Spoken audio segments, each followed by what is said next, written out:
夠鐘又夠人。We have a quorum, and it's the appointed time. We have 3 papers to discuss this morning.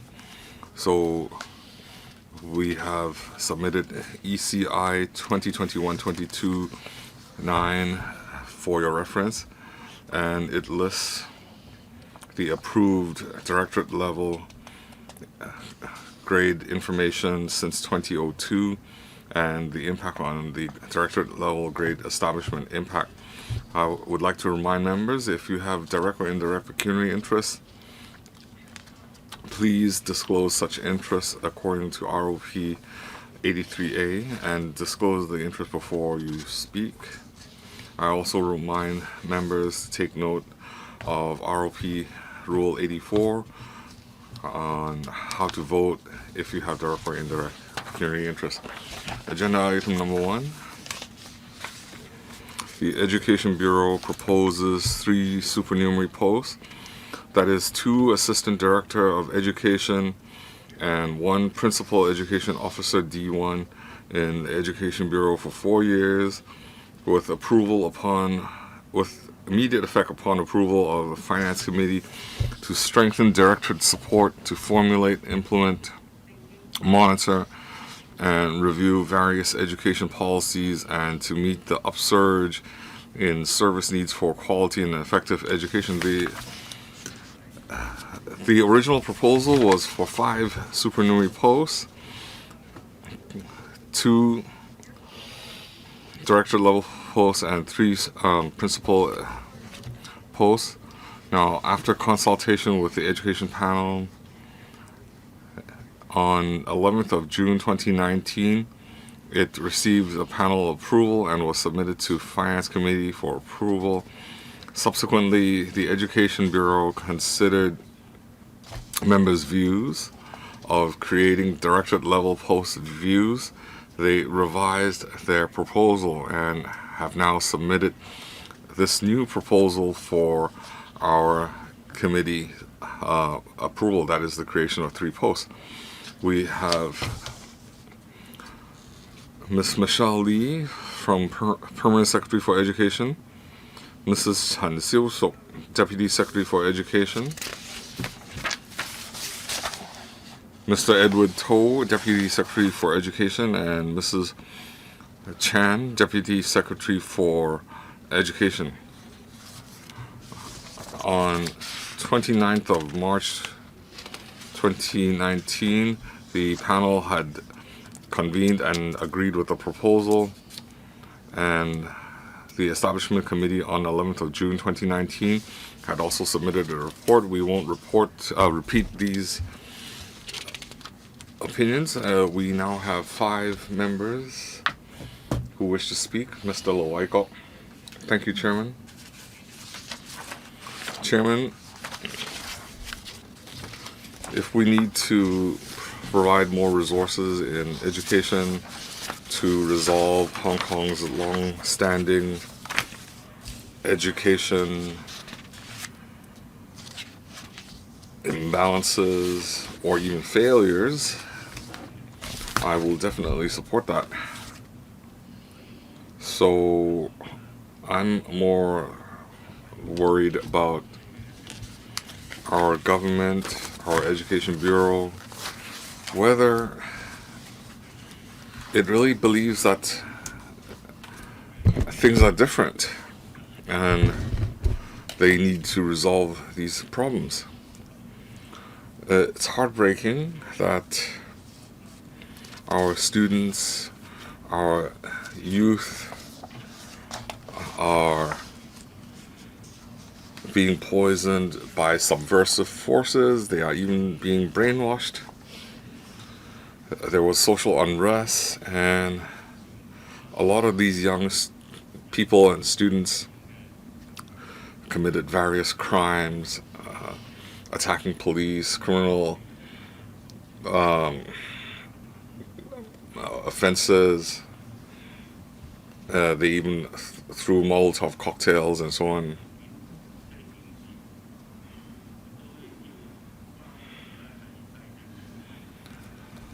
So we need to review the curriculum. We have to amend multimedia curriculum. We have to assist schools in promoting the curriculum and conduct assessment and so on.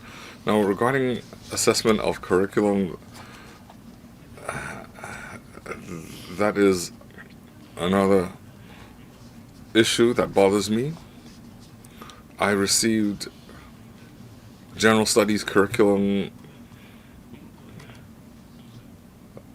I've seen some of this general studies curriculum, and it is the exact opposite of what should be taught. But whenever we raise these issues,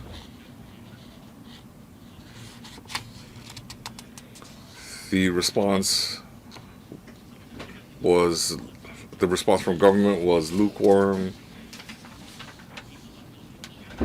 Well, it should not be my responsibility. You can find the government can find examples of these very easily. Now, why do we have these scenarios occurring? Now, I support the creation of these posts because the Education Bureau needs to address these issues. They need to instill the correct civic education, life values, and I don't know if the officials present can make a pledge. It's not just the few of you, it's not just your responsibility. Let's see what you have to say. Thank you, Chairman. Thank you, Mr. Lowe. Education Bureau is willing and will pledge to implement. It will prevent and penalize behavior that affects national security. We will strengthen civic education and national security education. We will implement national security education. We will instill national values. We will teach the relevant material regarding the basic law and our Constitution. So let me try to respond to Mr. Lowe's concerns. As Mr. Lowe said, we will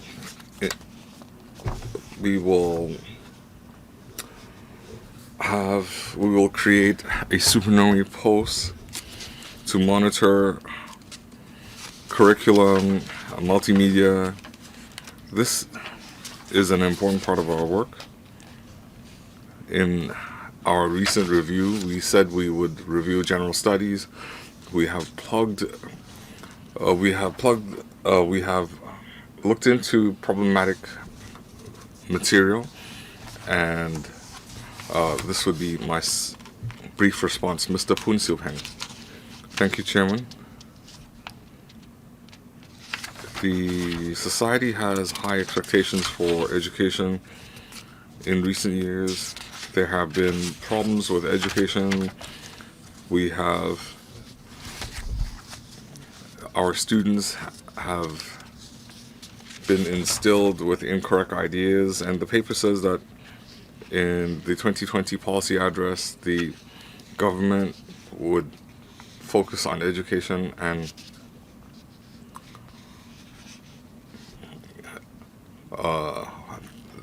the Education Bureau had the aim of educating our youth and instill a sense of national pride and a sense of civic duty. So, aside from providing resources and implementing policy and monitoring these policies, now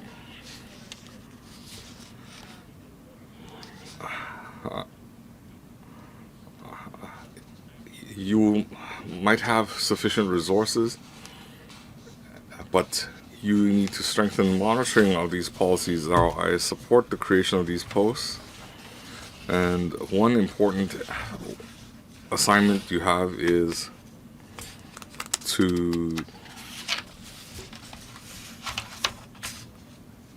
implement national security education.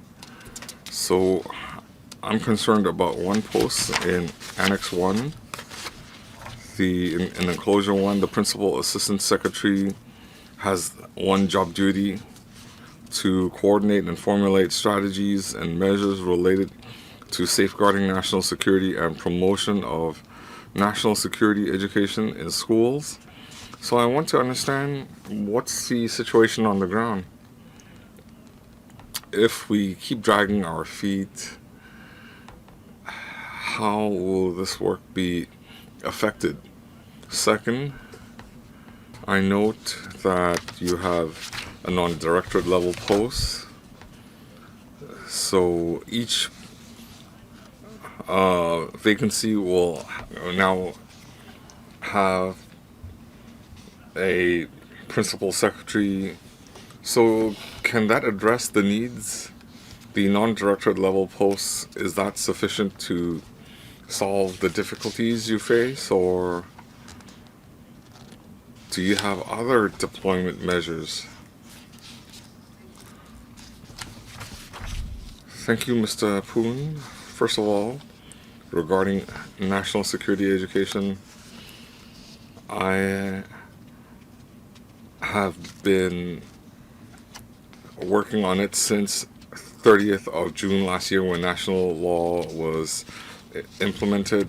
Back in July, we issued guidelines, and in February this year, there have been more guidelines detailing how national security education should be taught in our schools. We have examples, guidelines, and even some solutions where we require schools to review their work, and they would have to submit reports for each scholastic year. So this supernumerary post, if it is approved, the person will monitor the implementation of these measures. So school sponsoring bodies and schools will receive training. There will be support for the schools. The reports will be monitored. And regarding national security education, back in February, a lot of guidelines were issued, and since then we've outlined a national security curriculum. It includes national security elements. So put simply, we've already done a lot of work, but to monitor all this work, we've only taken a first step. That's why we need this 4-year supernumerary post to monitor the implementation of these policies. Now, if necessary, we will have to provide more support. We have extracurricular activities and so on. Regarding the non-directed posts, the Education Bureau will follow our normal practice. We have to comply with the long-standing policies. Mr. Yu Siwing. The social unrest in 2019, we saw a lot of primary school, secondary school students take part. Why did this occur? There must have been a problem with education. The incorrect values were conveyed to our students and affect our next generation. So I believe we need these supernumerary posts. We need to strengthen national security education. So the relevant, I'm concerned about the details, and this post the officer will issue some guidelines. They will monitor the policies, but if they don't comply with guidelines, that is the schools or the person responsible for curriculum, the teacher. If they don't comply with guidance, what are the consequences? I understand if you request or command the schools to do so immediately, they may need time to adjust to the new guidelines. How can you ensure that the schools will step by step meet the guidelines? Would you also set up a gradual plan for this implementation? Secondly, in relation to curriculum support, you said you would arrange for on-site visits and exchanges. I think this is actually a good idea to broaden the horizons of the students. However, for the itinerary arrangements,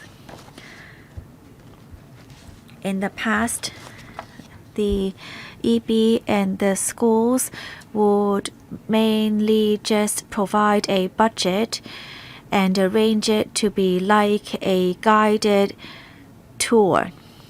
But now we need to understand the national security law and also to have a better understanding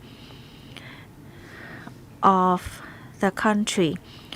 Would you actually review the travel arrangements and exchanges and visits so that the target could be met instead of just having the students go take a few photos and treat it as only a trip?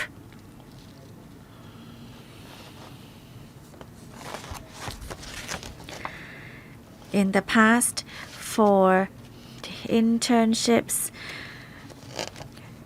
we mainly focused on Hong Kong before, but now we need to also look into the GBA to see how we can prepare our students for the future. Permanent Secretary, thank you. Thank you for your question.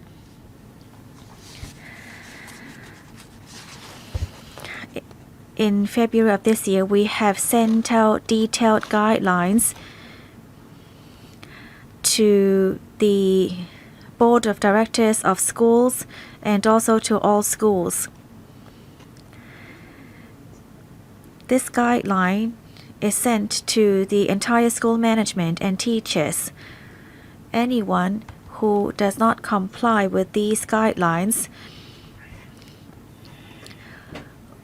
will be penalized. There are different measures that we are putting forward, and we would look into disciplinary penalties for those who do not comply with our guidelines. On the NSL, we are going to enhance the training for schools to provide lectures and support for all of them to understand the requirements. As for curriculum support, including exchange opportunities, they would not only be focused on traveling and playing. It must also be in direct relation to their academic subjects. We will of course modify the programs and to ensure that they would serve the learning needs. In order to have a comprehensive education, other than just national security, we would also look into the latest development of the country, including technology, history, STEM, education, and other humanities as subjects as well. Therefore, we hope that the mainland exchange opportunities would be more comprehensive, and we would need someone to ensure that these targets could be met. And when these exchanges are over to the Greater Bay Area, we of course would want to let the newer generation understand that there are plenty of opportunities in the GBA, so that when they are planning for their career, they would have a broader horizon. Thank you. Mr. Holden Chow. Thank you, Madam Chair. I remember this item came up for discussion in 2019, but now with the national security law and new developments, some contents have been updated. The posts that we are reviewing today will be responsible for promoting national security, and as this work is so important, I hope to ask some crucial questions. First of all, I see in the post today we would need to look into providing guidelines for national security education. How are we going to ensure that it will be conducted in a structured way?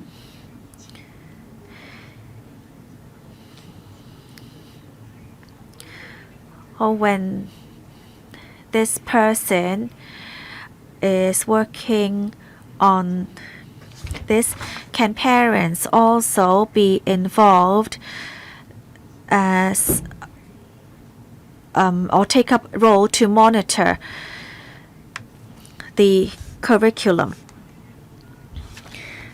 We also need to learn about the country and to promote a sense of love and belonging for the country. In the past, we have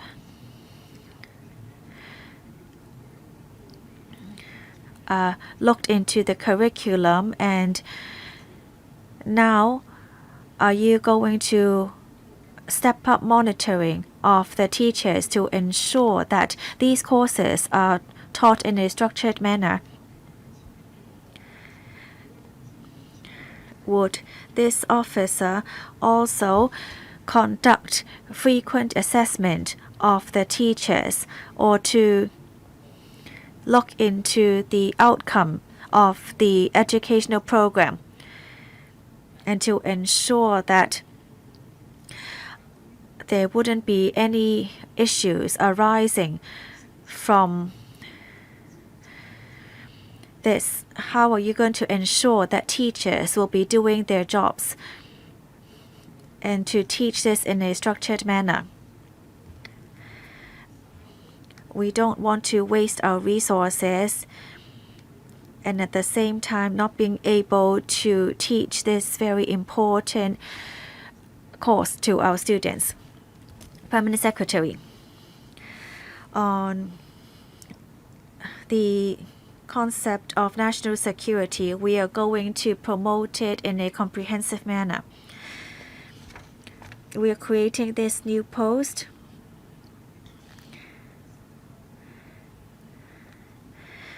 to first formulate school administration policies and measures. We have requested schools to submit their first report this year to show us their policies and measures and their future plans. We would have staff to follow up on their actual implementation and their planning to see whether it meets the demands of the Education Bureau. We are going to step up the implementation on national security education. In the paper, we mentioned providing support to the curriculum. I would like to supplement, however, that with this new post would also monitor the quality of the textbooks and also to ensure that our divisions will be able to oversee the different stages of implementation of national security education. Earlier this week, we have mentioned that we would provide support to teachers at site so that teachers in schools can also work together to have a better understanding of how this education could be implemented. We will follow up on the promotion of national security education, and this would be handled at the administrative level in the schools. We encourage schools to promote national security and also to raise awareness in parents as well. And parents can also provide their feedback at this level. Mr. Tonidze. Thank you, Madam Chair. Providing a quality education is of the utmost importance.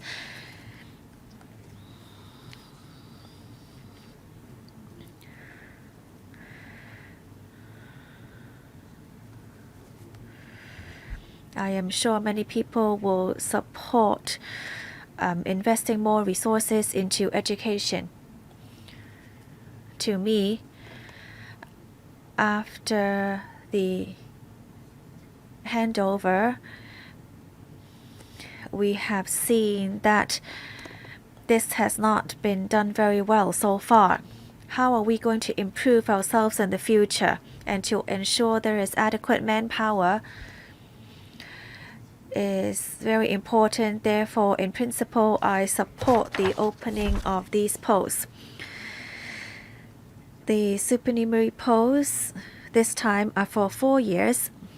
I would like to understand some responsibilities may be new and some have been carried out for quite some time. Other than these, other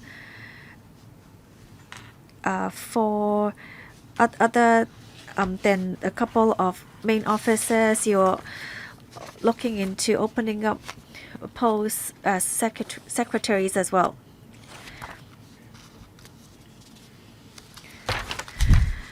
For the assistant director post, what is some of the work already being carried out? And what are some of the newly added responsibilities? Is someone already overseeing the work, or are these all new responsibilities? If there is already someone in charge of this work, would that person have their workload reduced?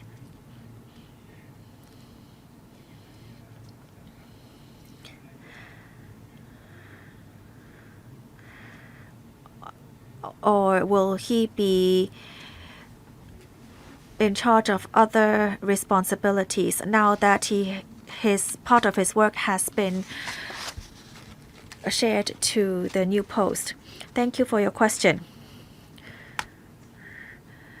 Frankly speaking, many of our staff are overworked. Many of the responsibilities are new in the past few years, and many of the work is imminent. In currently our existing staff already have to take up more responsibilities. So even though they're overworked, we still want to streamline the workload. If there's new assignments, we want to do a better job. And let's take national security, for example. We made an application in 2019 that had not, the legislation had not been implemented. We did not wait till 30th of June. We already did a lot of preparatory work. So inevitably, they might have to reshuffle their priorities and some school administration work. We mentioned that on the last occasion, the DSE programs, school at home, and so on. Now, ever since the task force report was issued, we wanted to take up these projects quicker. We wanted to implement the schemes more effectively. So school administration, it includes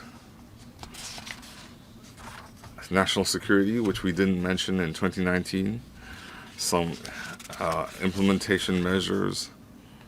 This is very important. And the second task that we have to deal with is anti-epidemic efforts. In 2019, we didn't have the pandemic, but with the epidemic, we have to work with many departments. We have to respond quickly. We need a directorate level person to handle it. So we're moving with the times, and similarly, it's the same with curriculum development. Well, since I've asked a lot of questions, could they supplement more information? So the current duties, and in recent years, you have new tasks. So they're already working very hard. We need to understand that they have to deal with many tasks. Could they provide this after the meeting? Well, our paper has summarized our additional work.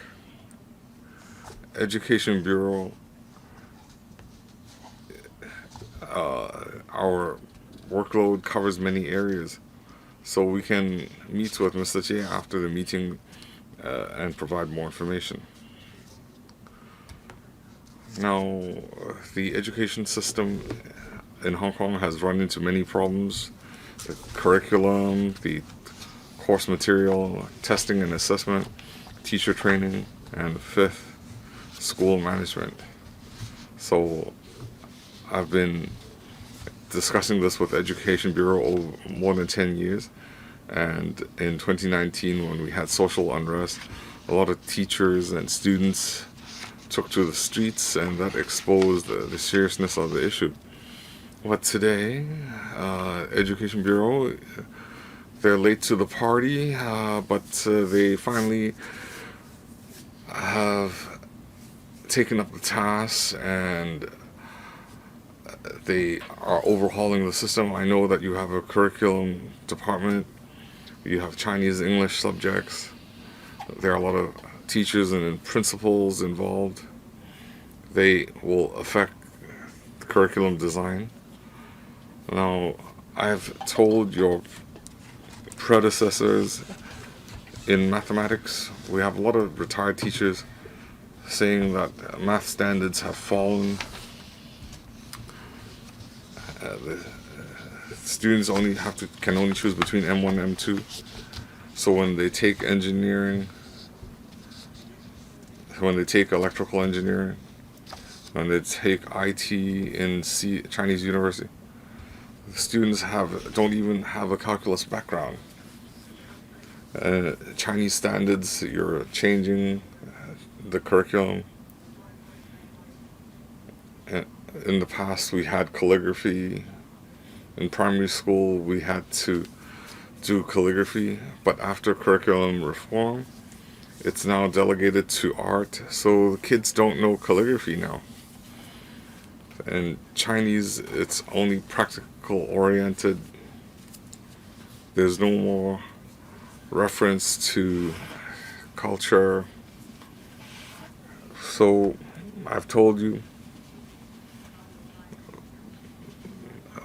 when I rallied for votes in 2016, the curriculum is now watered down. Back in my day, in A levels, the standards were much higher. So setting aside political issues, that's why senior officials, they put their kids in DSE schools or international schools. There's nothing you can learn from general studies.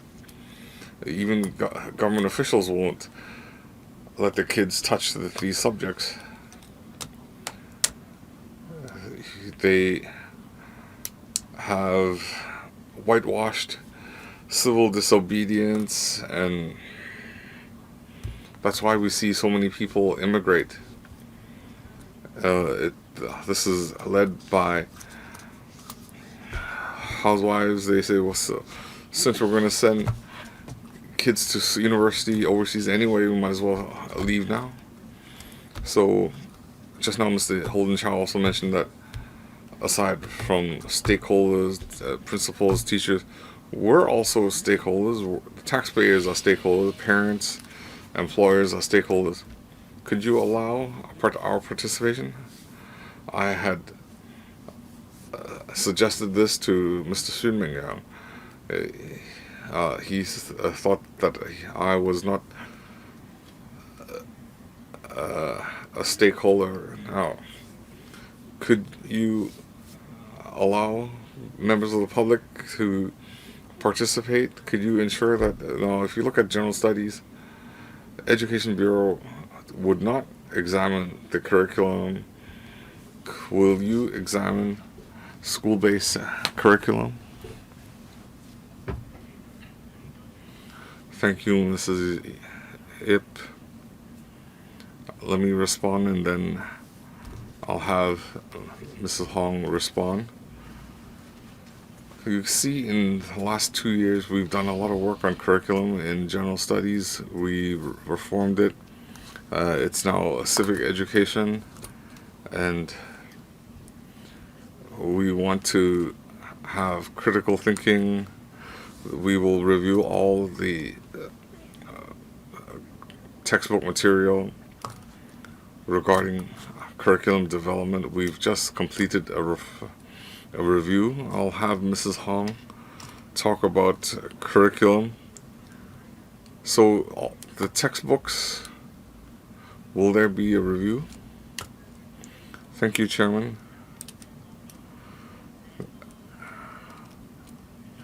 Now, we've reformed the general studies, we've identified the problem, and we've promised, and we've contacted textbook publishers. We will have the textbooks be part of, they will be monitored and assessed. So in the next school year, we will have Form 4, Form 5 textbooks. We cannot meet the September deadline this year. Now we hope to be able to monitor the situation regarding textbooks. We have a report for teachers, so certain concepts will have to be covered. So all the 12 topics have been confirmed, and it's the first time where we've spelt out the content. So Curriculum Development Committee, what about the school-based curriculum? In our curriculum guideline, we have a chapter on content management. The school panels have a responsibility.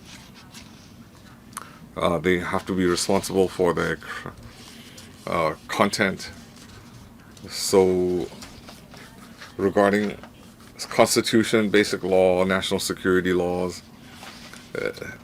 They have to keep 2-3 years of archives. If there are any complaints, the Education Bureau will follow up as well.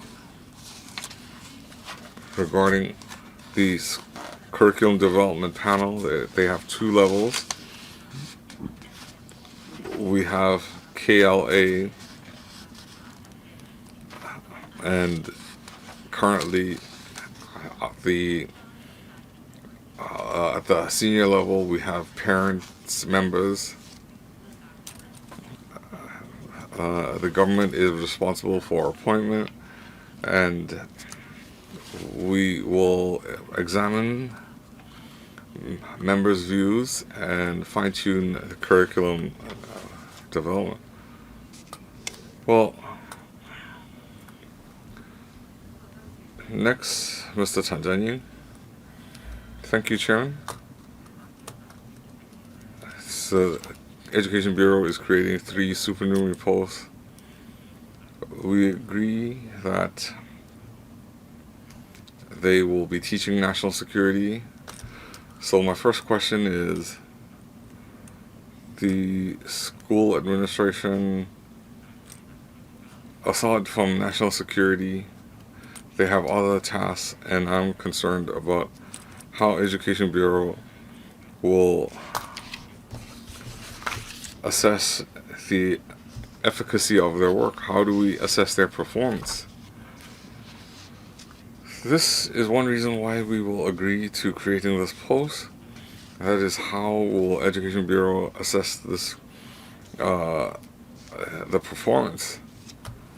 The government will have an overall planning regarding national security. Aside from relying on schools, we should also have training for civil servants, for enterprises. If the government does that, there should be an overall coordination, and they should coordinate with government departments. So should it be handled by the Bureau of Security, the Assistant Secretary, and so on? So I'm also concerned about the Assistant Director for Curriculum Development. They will provide professional views such that the 900 million can be spent effectively. Now, the Chinese banks have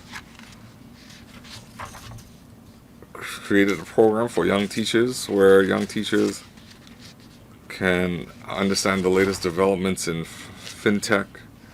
And so I want to ask, there will be funding for STEM, physical education, civic education. Now, Hong Kong is a finance center. It's important to learn financial management. So will the Assistant Director take the initiative in this area and convey this information to students rather than just traditional concepts? They need to be taught financial management. Thank you, Chairman. Regarding school administration and how we assess the performance, well, when the national security law was promulgated before the end of August, we will receive the annual reports of all the schools. First of all, they need to assess these reports and follow up. If necessary, they have to visit schools and follow up. They also have to conduct a lot of training. So regarding national security, there's a lot of work that we need to do, and a lot of specific work. We have to assess the performance of that work, and at the same time, there's other work such as student subsidy management, homeschool, and so on, and a whole series of projects regarding parent education. So overall speaking, in the coming few years, the timetable will depend on the efficacy of the work, and we can also respond individually. And in terms of national security education, the EB with the secretary steering will ensure the implementation of this work, and the CS will also ensure national security work as well. This new post will support the Secretary of Education in this work, and this new post will also be in charge of liaising with the different divisions and also report to the Secretary of Education. On financial and IT development, we'll be focusing on comprehensive education. I'd like to defer to Ms. Hong for answering this part of the question. Thank you, Madam Chair. The FinTech comprehensive education is actually a new try, but we are not only focusing on this. Our colleagues from BASF will be responsible for financial education, technological education. They would also need to develop with the times. How are we going to step up FinTech education? It's not the sole responsibility of this post. We would need other posts to also have forward thinking. But this post can provide feedback to other curriculum officers onto schools after attending such a workshop, because we can learn from our experiences and then promote it to the schools, so that schools will also arrange for more activities to enhance students' knowledge in finance. This is something we are willing to carry out. Mr. Xiu Ka-fai. Thank you, Madam Chair. We are looking into opening up 2 assistant director of education and 1 principal education officer for 4 years to strengthen directorate support to formulate, implement, monitor, and review various education policies. As Mr. Chen Jianying said, we met with the Secretary of Education explaining to us why we need the opening of these 3 supernumerary posts to try to raise awareness in students on national education. And this is something we are in full support. For these 3 supernumerary posts, we would also need to include monitoring of policies. I've been hearing that there is difficulty in the enrollment of students in some schools. They're actually not having enough students. So would you actually promote small class learning to ensure that teachers still have a job? Some schools are really not taking enough students. Would you actually integrate some of these schools and then to vacate some schools for other uses? During the social unrest,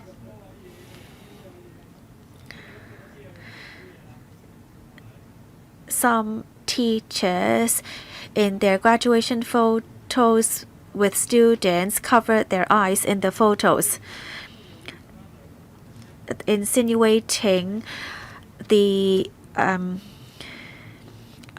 person whose eye was injured during the social unrest. Some teachers actually take part in these behavior to cover their eyes in graduation photos. So how do you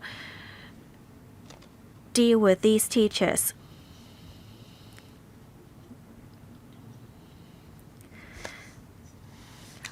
And teachers are supposed to teach students, but we see there is actually a huge problem in school because some social workers actually do not foster these sense of belonging to the country, to the students.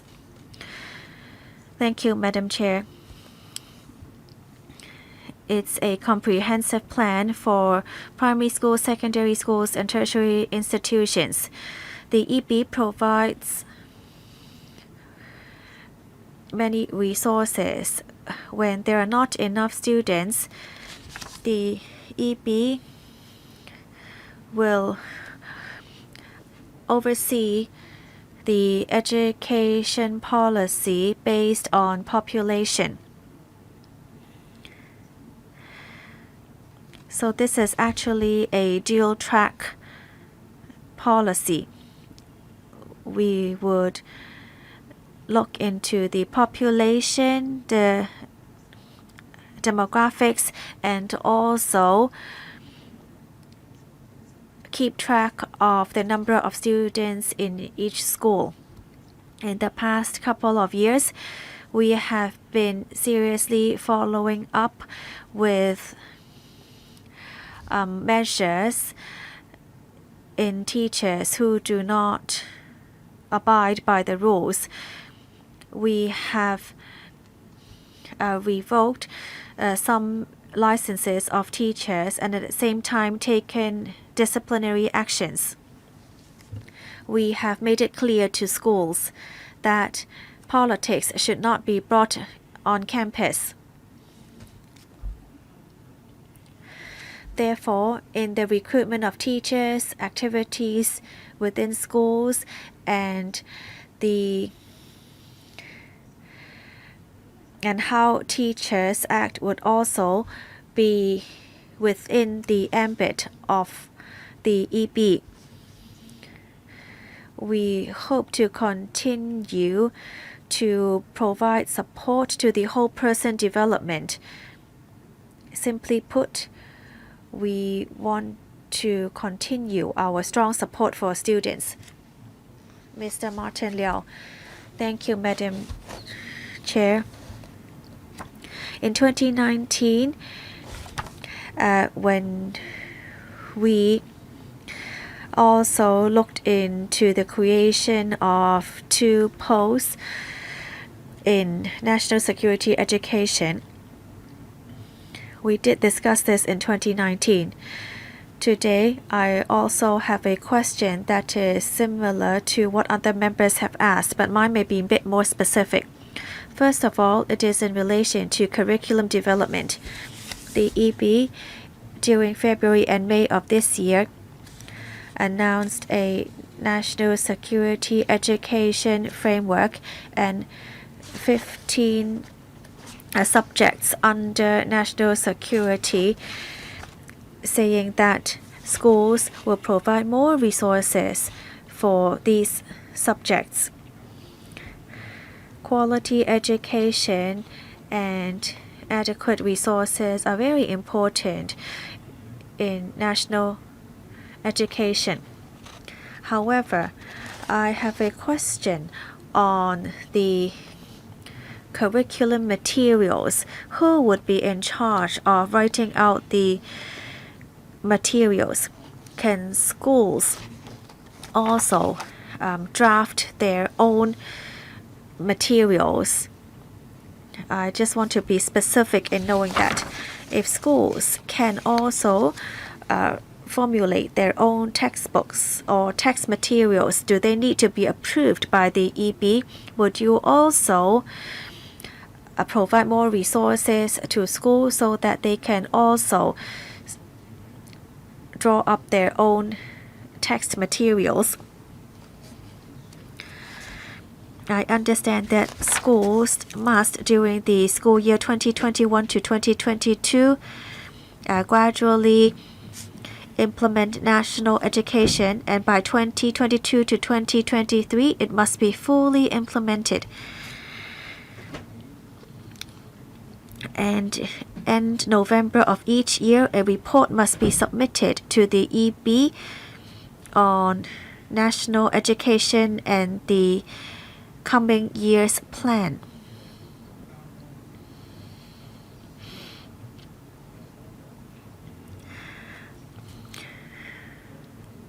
How are you going to measure the outcome of such education? And would any disciplinary action be taken by not meeting such outcomes? Permanent Secretary, I would first answer part of the question and then defer to Mrs. Hong. We are very concerned with national education and the 15 subjects under this. We are increasing our resources to secondary, primary, and kindergarten students. We will provide some materials, and we have also sent national education books to schools to help them develop their materials. We are working on multimedia materials. At the same time, schools can also draft up their own materials. Mrs. Hong? Thank you, Madam Chair. Thank you for your question. The EB will develop resources, but schools are professionals. They can also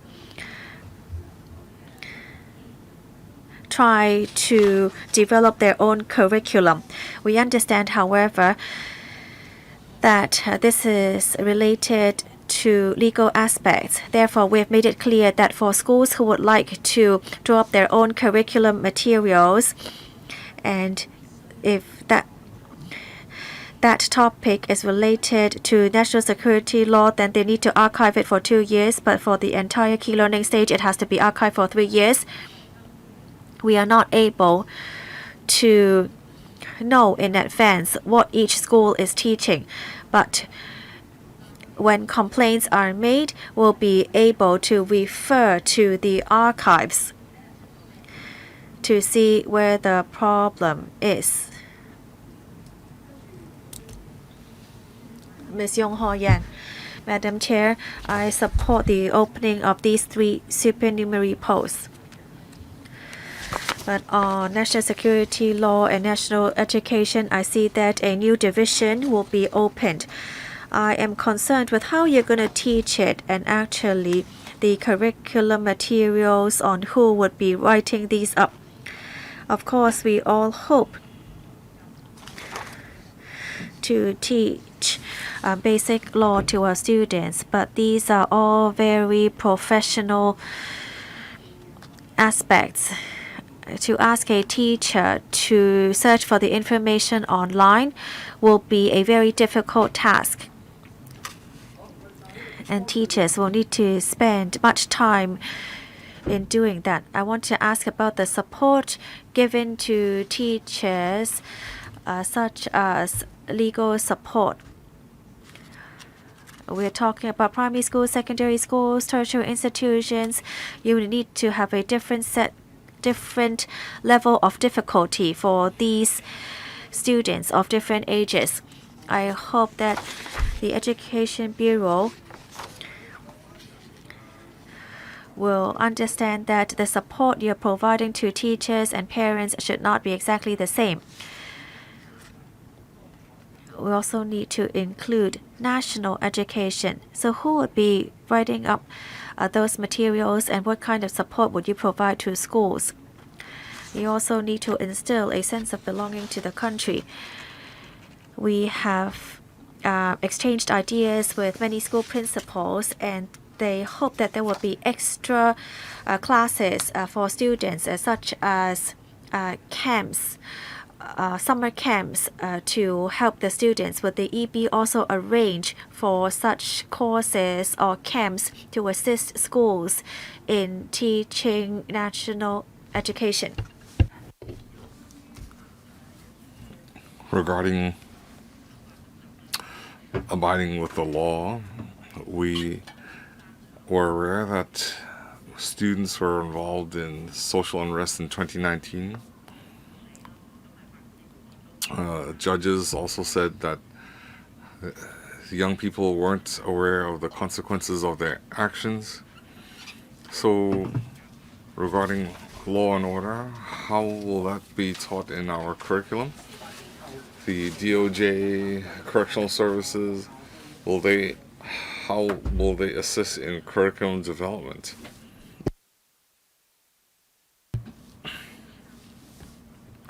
Regarding support for curriculum development,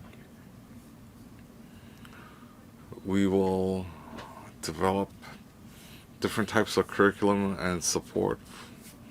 Second, we've enhanced teacher training, or whether it's principals and teachers before they take up their posts, on-the-job training, national security training. We will increase training in all these areas. Regarding compliance with the law, we've recruited lawyers who are experts in the Constitution, basic law, national security, etc. So we will target teachers first, and the material can be used to develop curriculum. Third, we've provided a school service where schools can apply for professional training at schools. They can develop national security curriculum teams. So from the panels to the teachers, they can build their own teams at the school level. So that covers national security and civic education as well, regarding basic law, constitution, and so on. All these will be covered in the support program. Will there be extra courses and activities? Well, we're very happy to have support from entities stationed in Hong Kong. So Ministry of Foreign Affairs and the PLA stationed in Hong Kong, they will provide opportunities. Mr. Wong Ding Gong. Thank you, Chairman. Hong Kong is part of the PRC.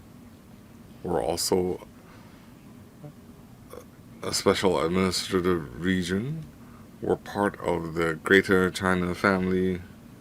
So Hong Kong's education needs to instill a national identity in our students. So in the colonial days, there was colonial education, but after 97, our education system could not catch up with the times.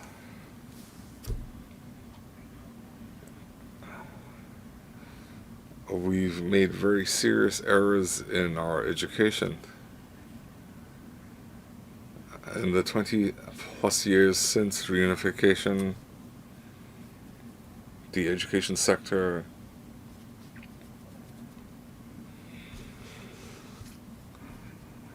they have conveyed incorrect values,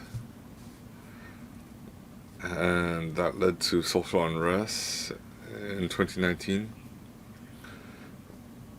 If you look at the number of prosecutions, how many of them are students? They are the vanguard in the social unrest. So if we were able to instill national identity, national pride in them, then national security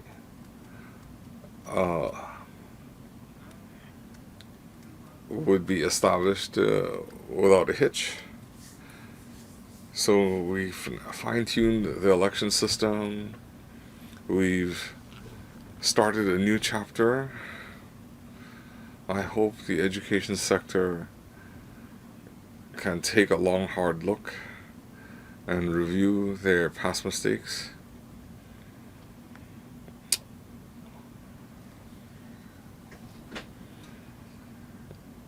I don't want to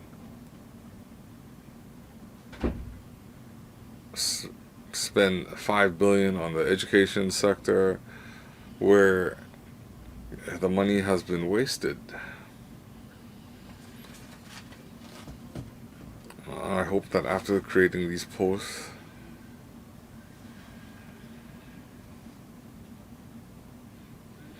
teacher qualifications, curriculum assessment, school management can be more transparent and open.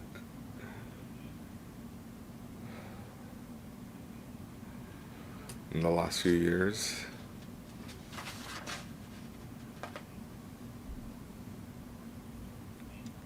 schools that have been teaching subversive material, I hope the Education Bureau can sanction them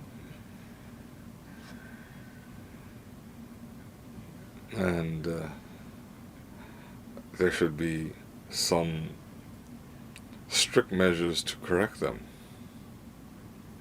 Thank you, Chairman. Any response? I agree with Mr. Wang Ting-gong. After social unrest, we saw a lot of young people involved. It is heartbreaking. So I've hoped that we can start afresh. So through curriculum review, school management, we will strengthen the instilling of national identity. We want our young people to identify with a national identity and understand national sovereignty, national security. Thank you, Chairman. Ms. Ann Chang, these 3 supernumerary posts, will it come under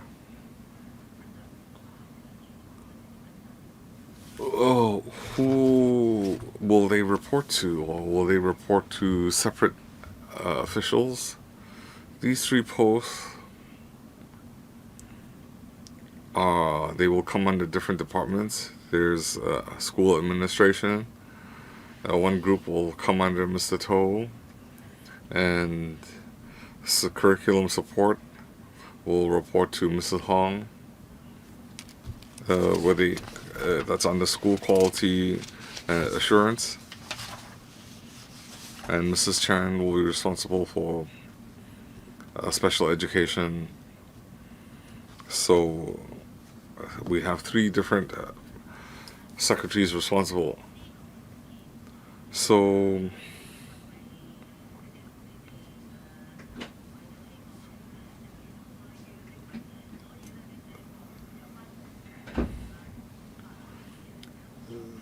you've emphasized a lot on national identity, national security. So will they be focusing on this area For example, curriculum and quality assurance related to national security, patriotism, or are you saying that they will have to cover Chinese, English, mathematics, and so on? Regarding curriculum support, as paragraph 15 says, they will have different duties listed in subparagraphs A to E. It will include national security, but not limited to national security. For example, creation of multimedia, student exchange. So it covers many different areas.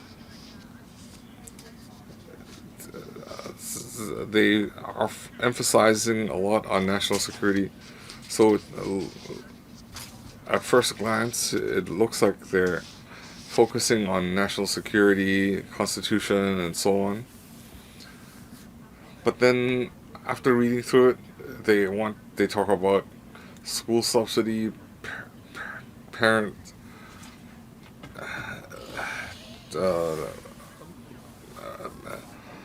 you've had this all along. In the last few years, we've been giving subsidies to students.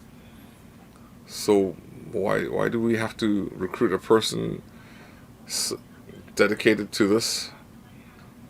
So these three people are not junior level officials.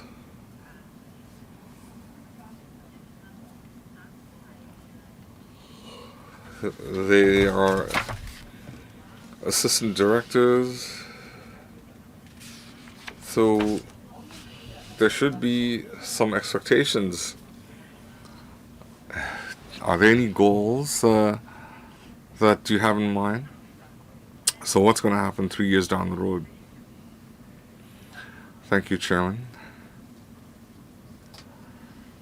The three jobs or posts that we've described arise out of the complexities that we have to deal with in recent years. And so in the three posts, they have to deal with some deep-rooted issues and policies and some newly created tasks. For example, school subsidies. That was implemented in 2019. We want to continue to increase our efficiency. Now we have task force and steering groups that propose many suggestions. And given our heavy workload, we need supernumerary staff to deal with this extra workload, especially national security,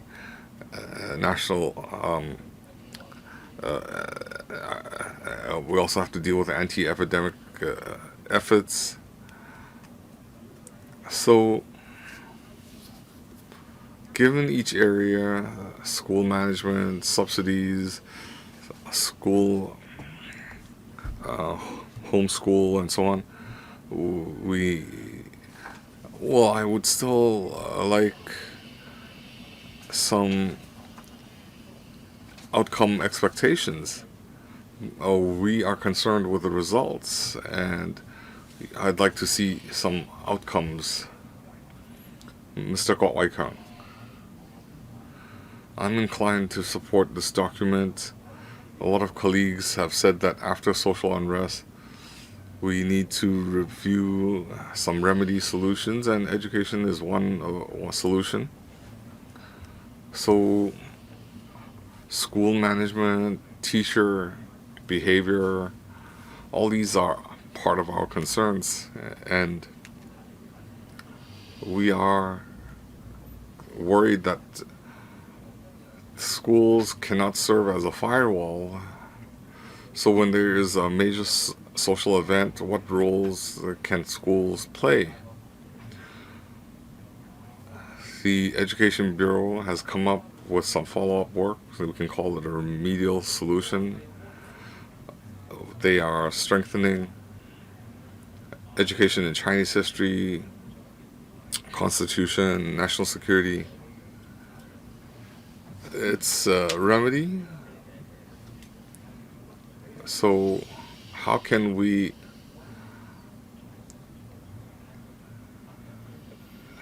correct some incorrect messages and values?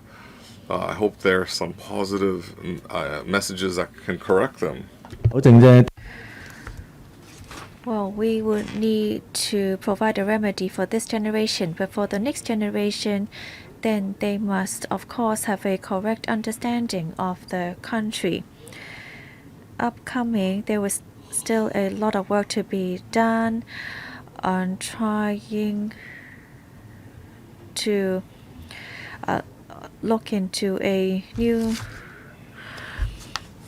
Chinese cultural renaissance. This is not something that our country needs to do. This is something that everyone has to do to provide more on this topic to our students.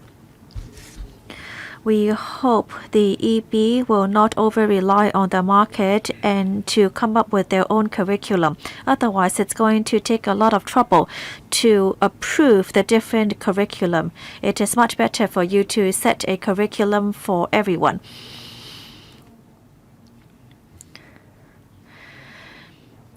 Sometimes you find false information on the internet. It takes time for the government to clarify these inaccurate information. When there is other inaccurate information flowing around the internet, the EB must come up with a way to stop it. The internet is much too well developed now, and information is disseminated too rapidly.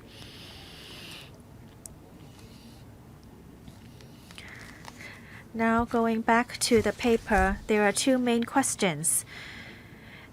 These are supernumerary posts for 4 years, 2 assistant directors, and 1 principal education officer.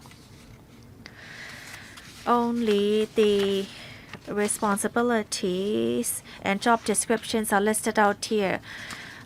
We do not see any of the outcomes here. That is, how are you going to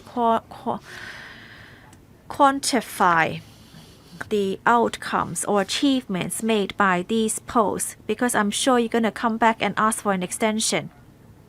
Originally, you wanted to open 5 posts, and now you have reduced it to 3 posts. With 2 less posts, is there going a huge impact on your work? Permanent Secretary. Thank you. We would adopt a dual-track approach. We would draw up a curriculum, materials, and also to train teachers to do it as well. On how to deal with false information, we would clarify immediately, and we would ask the teachers to do so as well. We hope that in this world full of false information, will be able to raise awareness in students and teachers to prevent this kind of information from disseminating. For each supernumerary post, we have listed out a very specific job description. On major duties and responsibilities, we would set up a timetable and actions to be taken for each duty and responsibility. For example, on national security law education or parent-teacher cooperation, we will look into the outcomes. And thank you, Mr. Kwok, for understanding that originally we requested an opening of 5 posts. But after considering the feedback by LegCo, we have decided to just ask for 3 posts at this moment and try to review how we are going to handle all the responsibilities in the Bureau. Thank you. Mr. Christopher Chung. Thank you, Madam Chair.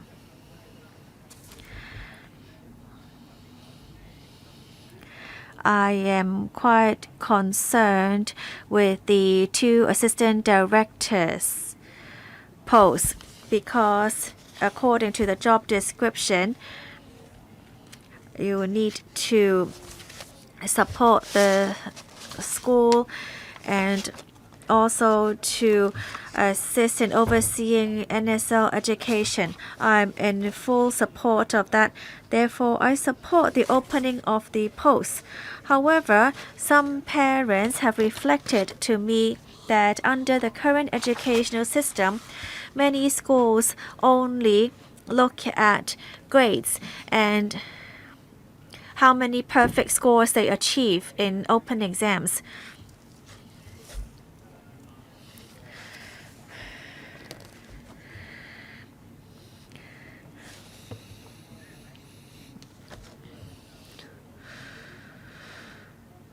On the National Security Education Day, many schools only showed a video clip to students. Some parents some teachers even asked students to come up with their own ways or try to look for information on the internet. This kind of teaching attitude is totally irresponsible and will not achieve any outcomes. As such, it will also not instill a sense of belonging to the country in the students. Do you know how the schools are promoting national education at this moment?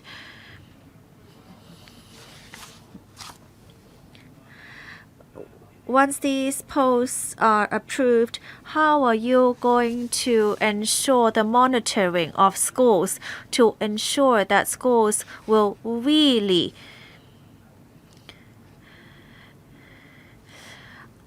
work diligently in the promotion of national education?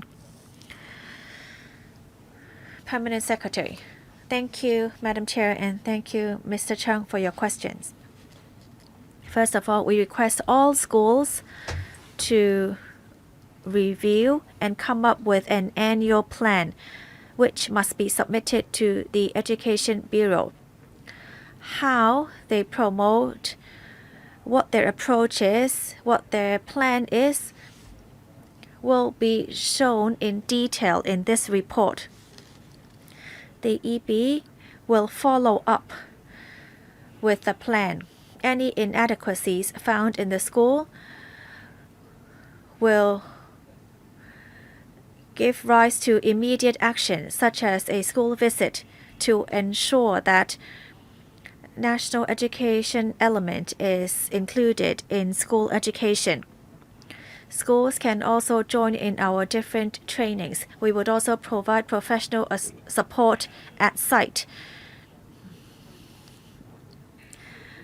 to help them enhance national education in their classes. The guidelines have been promulgated and we see very active response from schools. We are going to monitor all schools to ensure that the plans will be implemented within the schools. We provide many resources and we will carry out activities such as the National Security Day. We encourage schools to participate. And we want all schools to promote this message. Madam Chair, I hope that the EP will not only focus on the investment in education or in the opening of posts, but to ensure that the responsibilities are met. Otherwise, any amount of resources will not enhance the quality of education in Hong Kong. 14 members have already asked questions. Would anyone like to ask other questions? If not, I would like to put this item to vote. For those who are in favor, please raise your hand. This item is carried. Does anyone require there to be a separate voting at the Finance Committee? Or Mr. Tony Tse requests to do so. Thank you. Next item. Under Department of Justice, we propose the upgrading of one permanent post of Principal Government Counsel DL3 to Law Officer DL6 in the Department of Justice with immediate effect upon approval of the Finance Committee to provide strong support to the Secretary for Justice in her capacity as the Law Reform Commission Chairman and to lead a new project of systematic review of the statutory laws of Hong Kong. The administration has consulted the Administrative and Legal Panel on June 21st of this year, and present today with us is Ms. Gracie Fu, Director of Administration Development from Department of Justice, and Ms. Adeline Wen, Secretary of Department of Justice. Mr. Zhang Guoguan, Chairman of the Administration and Legal Panel, is unable to attend the meeting and is not a member. I will list out the highlights of the meeting on behalf of him. This was discussed at the panel meeting on June 21st, and the panel supports the administration in submitting this to the ESC. Panel members are concerned with how to enhance the work in law reform and to review the working plan and timetable of the statutory laws. The panel members agreed that on law reform will need a systematic review of the statutory laws and to amend the contents of these laws. And in order to meet the new demands and inadequacies, then the Law Reform Commission should look into the new challenges faced by Hong Kong. In addition, some members are worried that there would not be enough manpower in the Secretary of the LRC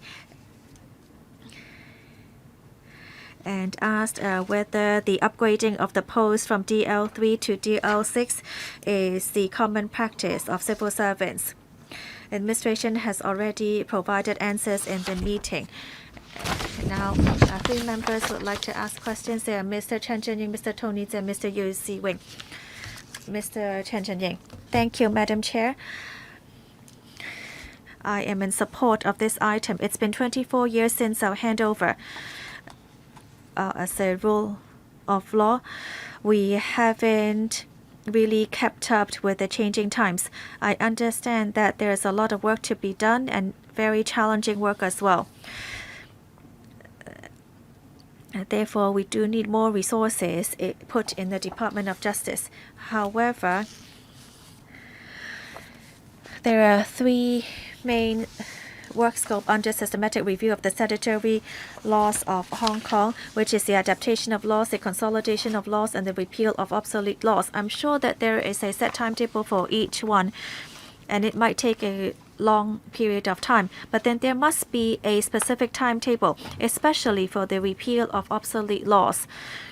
I think that this can be completed in a shorter period of time. For example, on the specific example given on the offense for conveyance of night soil. So these should really be repealed. I'm not sure whether there's a timetable for us to consider. In the panel, we also talked about the concerns on manpower. Other than the upgrading of this post, you're only including some assistants, such as one driver and secretary. How about for the other posts? There is no increase of manpower. Do you mean to say that you are going to review the responsibilities and wait till you have set certain outcomes before you ask for more manpower,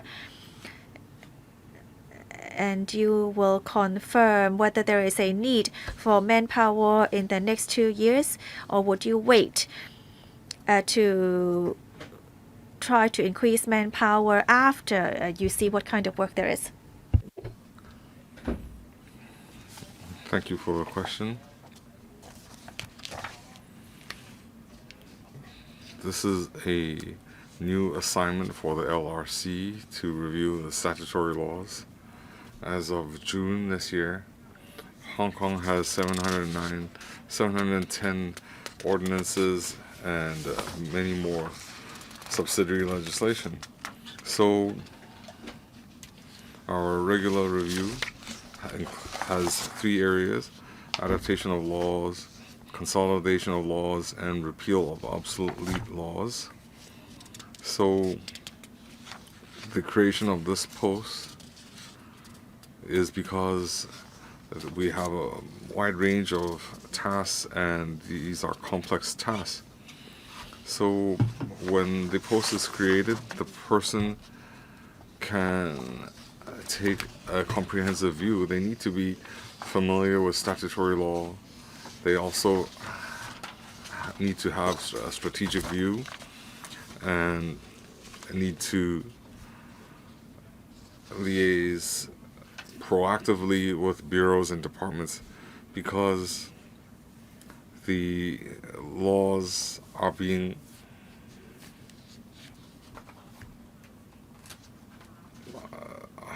applied in the different bureaus and departments.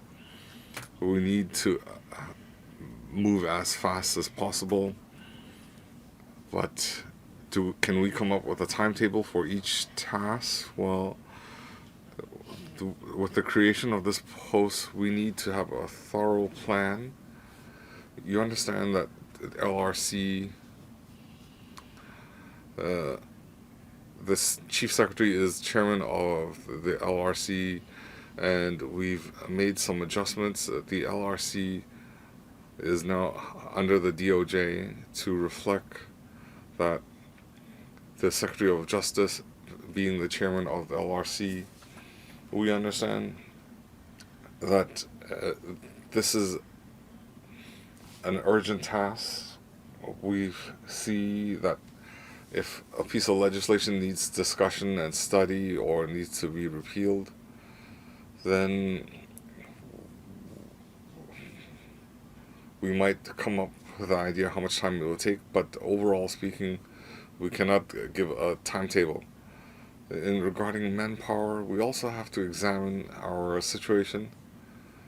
We're relying on existing staff to deal with it, but we don't rule out increasing manpower. But we have to be careful, because society requires us to be careful with our spending, but if we need to increase manpower, we will report to LegCo. Mr. Jie, Tony Chair, after referring to the document, I will support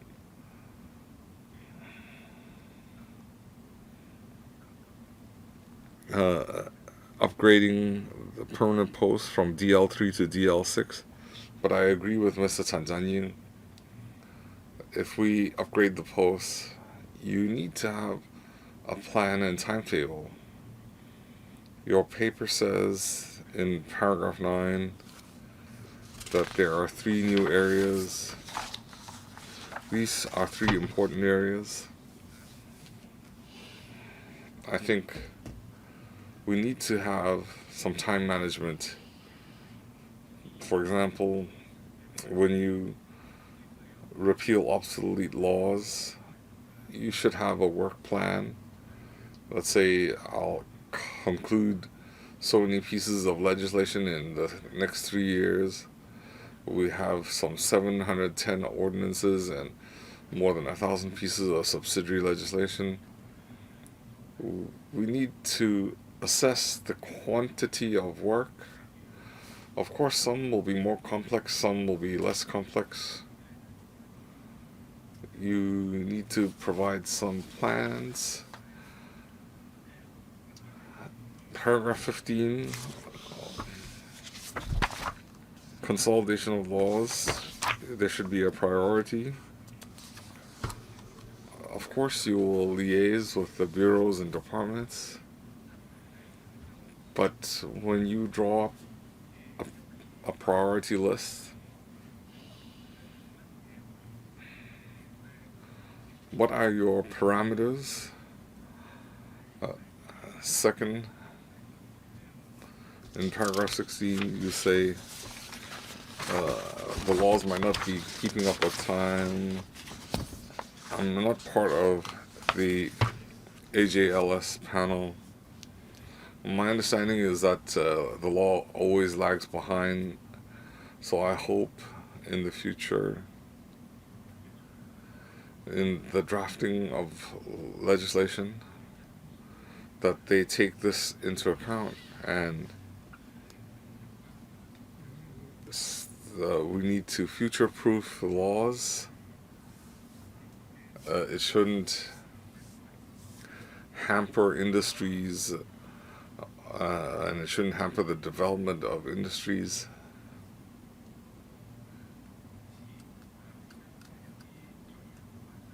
And in the prevention of crime, could you also, I know it's not an easy job, but you should not neglect that.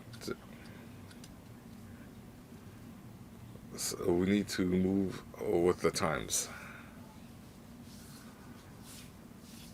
We agree, both of you have said that the LRC work should have a clear plan and goal.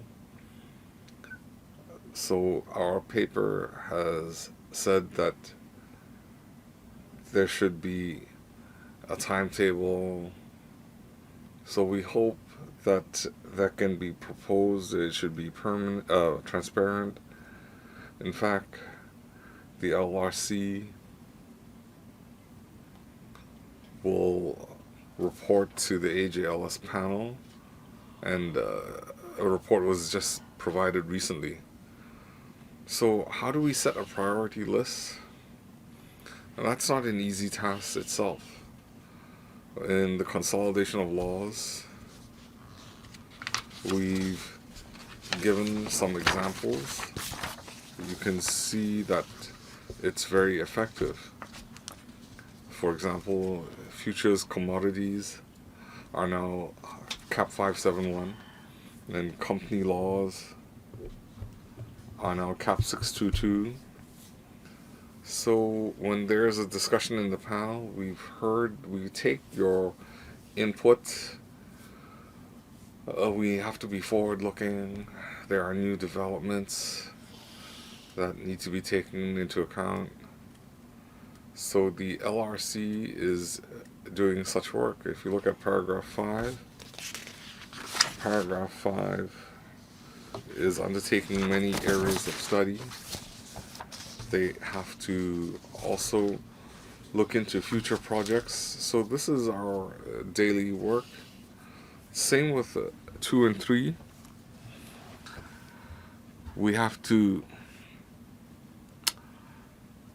receive input from society and LegCo. I want to follow up. When you set a priority list, there are many factors. So should it be reviewed every year? You cannot conclude your work in 1 year, and in the second year, the external environment might have changed, and that might shift your priorities. Thank you for the question. I agree that our laws need to keep up with the times. In drafting our priority list, we have to make reference to the current situation. The Secretary for Justice, being the chair of the LRC, they have to report to AJLS. We believe that's a good opportunity to update the progress to AJLS. And of course, we also have to seek the opinion of LegCo regarding our priority list. So the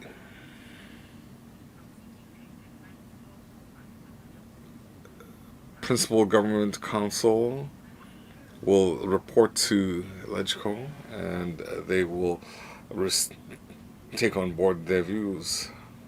Mr. Yusin, we want to enhance the post of the LRC. I agree that a lot of our laws have some colonial background.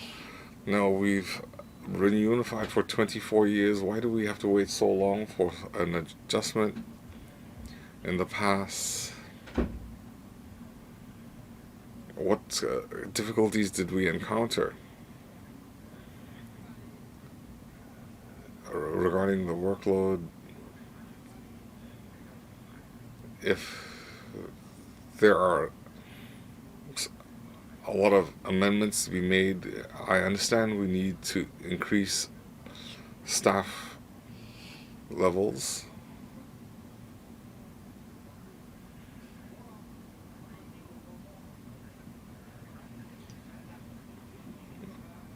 But I think the work will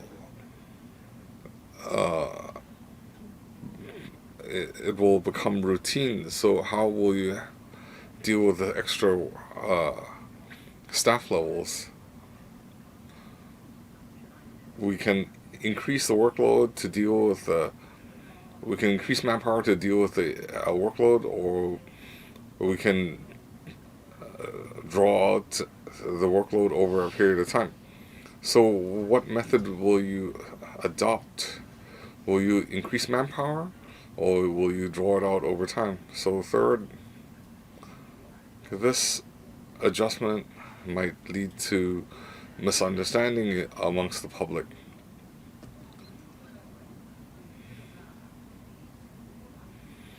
Some people might still want to reminisce over the old colonial days.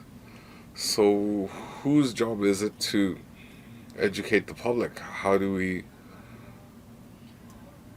will we handle any misunderstanding that might arise?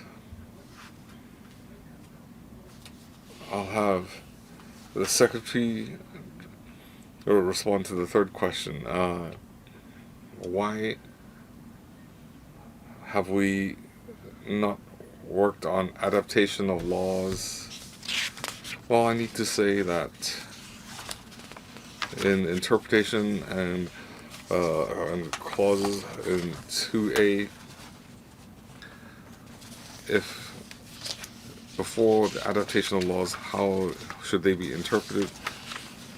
This will not affect our adaptation of laws work.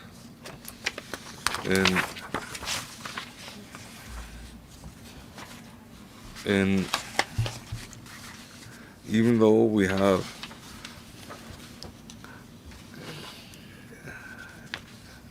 the interpretation of clauses is applicable in paragraph 11 and 12, we've given two examples why we need to conduct so many studies. In Cap 4 of the High Court Ordinance, it says the registrar shall have and may exercise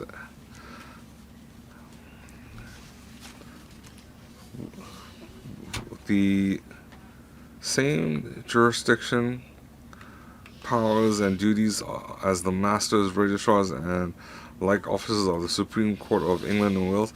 If we want to adopt this piece of legislation, we need to conduct in-depth study rather than just rely on a separate power to replace these powers.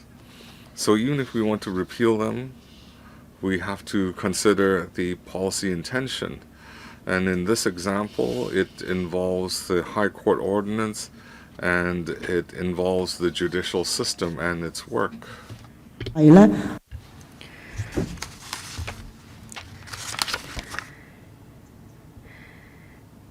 And so if there are any amendments to be made, the Secretary for Justice will be in charge of such work.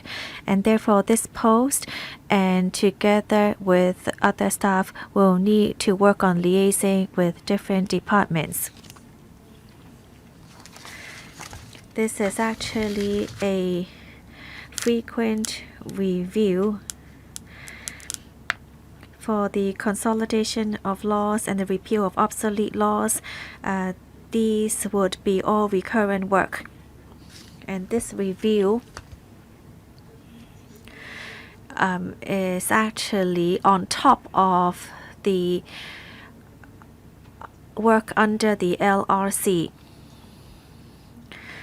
The LRC needs to work in research, liaise with different departments, and also keep in touch with the public. And as for the third question, I'd like to defer to Ms. Wen. Thank you.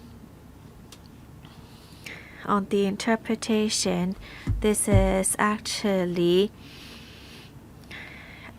something the LRC does well in, because every time we work on something, we would conduct a public consultation.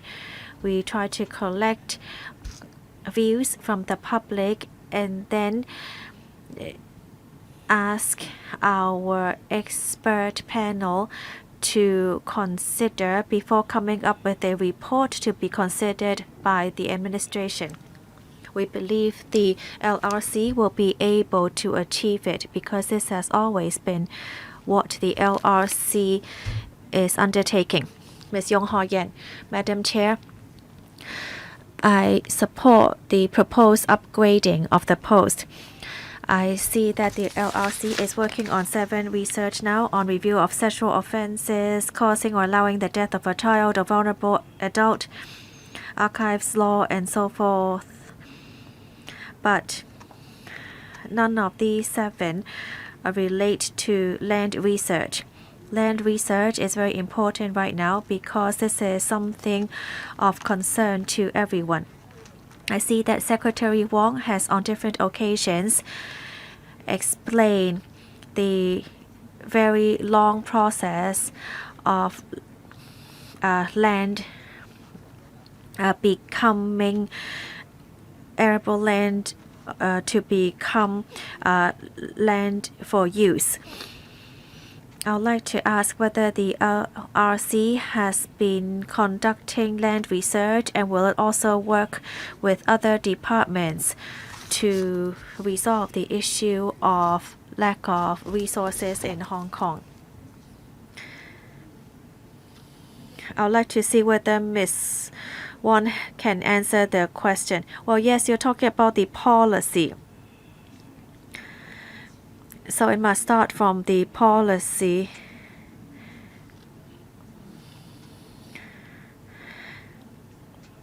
Because I need to be drafting instructions. So the starting point is different. Well, I understand, but if they think that is too challenging, they don't know where to start. We hope that the LRC, because you do have many professionals, you're also very familiar with this. Can you actually try to first do research and then suggest to the Policy Bureau on how to make changes? I know it's actually a policy, but then no one kicks this off. Then we need to find somewhere to start. Well, my experience is that when the policy bureau does not want to do anything, then they will just kick this over to the LRC. Well, I remember when I was working on Article 23, it happened to me as well. In Hong Kong, when we need to amend the law, then yes, we can start from the Policy Bureau, and the LRC can also research into it. But then we still need to decide on whether to do it and when to do it and how we're going to approach it. For anything that we want to do first, then they will put on the top of the priority list. But for something that needs more research done, then the LRC would be more suitable. I agree with Ms. Yong. In the 7 formal residences right now, there is no research being done on land resources. We already have enough work in these 7 projects. We need the consideration and approval of the Secretary of Justice before we can start a new project. This is supplementary information for Ms. Yong. Thank you. I'd just like to take this opportunity to communicate to the LRC that next time we see the Secretary for Justice, we ask to open up a new project on land resources. My understanding is that there are many lawyers in the Law Reform Commission with head judges as well, and sometimes they may start a research with on the professional sector. For example, on the age of criminal offenses, should it be 7, 10, or 12? And sometimes when they see changes made overseas, then they would kick off their own research. But some research is only research and no action is taken. I know there is actually a research done on privacy many years before. If I remember correctly, there was one that none wanted to touch on, which is stalking. Privacy should be under CMAB. In the past, it was under HAB. I don't understand why no one is willing to take on stalking, even though it is carried out in the UK. I know detailed research has been done on stalking. Can you persuade the Policy Bureau to also include this as well? On this point, it involves how to implement considerations in the LRC report. There is already a recurrent mechanism that each year the Secretary for Justice, in her capacity as the Law Reform Commission chairman, consider all the reports over the years to see whether they have been implemented and the responses on actions taken. On stalking and privacy, those are included in that list. This list convenience the reports to be brought back to the relevant panels to be followed by members. And they can also explain why no action has been taken. Members can also give a helping hand to follow this up in your panels. In principle, I support the upgrading of the post, but because the work is very important, I just hope that after you complete your research, you really take action and just not shelve it somewhere. Mr. Tony, the second round. Thank you, Madam Chair. I just want to follow up on the last point that Mr. Chen Cheng-ying mentioned. On the proposed upgrading of the post from DL3 to DL6 and other work included in paragraph 9.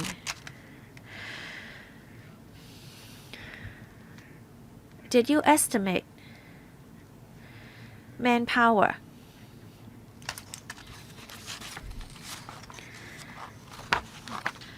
You also mentioned support in paragraph 22. Well, wait. I need to extend this meeting by 15 minutes to ensure that we have enough time to vote on the item. Director. Once the post is upgraded, there will be more responsibilities for this post. We'll see how we are going to deploy our staff. We do not rule out the possibility that we need more manpower. But we understand that at this moment, we must be prudent. We need to achieve outcomes before we ask for more manpower. Yes, we hope to see a working plan.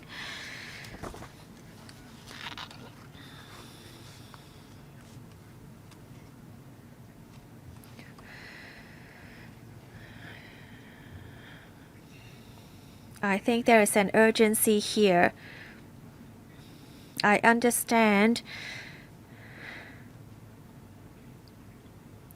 that we all have the expectations to carry this out as soon as possible. And if you have enough people to handle the work, then perhaps there is no need for extra manpower in the future. I'm just afraid that there is a need later on. Thank you. Any other questions? I now put this item to vote. For those who are in favor, please raise your hands. All right, this is a unanimous pass. I declare this item carried. Does anyone require separate voting at FC? No? All right. The meeting is adjourned. We'll hold the next meeting next Friday, 10:45 in the morning. Thank you.